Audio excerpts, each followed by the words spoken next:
அந்தியூர் அருகே பர்கூர் மலைப்பாதையில் லாரி கவிழ்ந்து விபத்துக்குள்ளானதில் ஓட்டுநர் சம்பவ இடத்திலேயே உயிரிழந்தார். ஈரோடு மாவட்டம் காங்கேயம் பகுதியில் இருந்து கர்நாடக மாநிலம் நரசிபுரம் பகுதிக்கு தவிடுலோடு ஏற்றிக்கொண்டு லாரி ஒன்று சென்று கொண்டிருந்தது. பர்கூர் மலைப்பாதையில் தட்டக்கரை என்னும் இடத்தில் சென்ற பொழுது எதிரே வந்த மற்றொரு வாகனத்திற்கு வழிவிடும் போது எதிர்பாராத விதமாக சாலையோரம் லாரி கவிழ்ந்தது. லாரி கவிழும் போது ஓட்டுநர் வெளியே எட்டி குதிக்க முற்பட்ட போது கண்ணிமைக்கும் நேரத்தில் லாரியின் அடியில் சிக்கி ஓட்டுநர் பரிதாபமாக உயிரிழந்தார். உதவி ஓட்டுநர் அதிர்ஷ்டவசமாக உயிர் தப்பினார். தொடர்ந்து சம்பவ இடத்திற்கு சென்ற பர்கூர் போலீசார் விசாரணை மேற்கொண்டதில் விபத்தில் சிக்கி உயிரிழந்த ஓட்டுநர் கர்நாடக மாநிலம் கொள்ளைக்கால் பகுதியைச் சேர்ந்த 35 வயது ஜெபி என்பது தெரியவந்தது.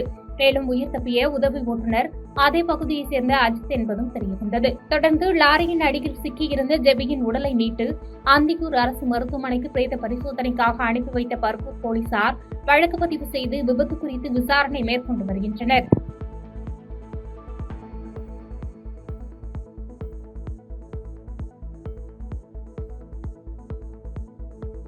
பாதகம் செய்பவரை கண்டால் நாம் பயங்கொள்ளலாகாது பாப்பா.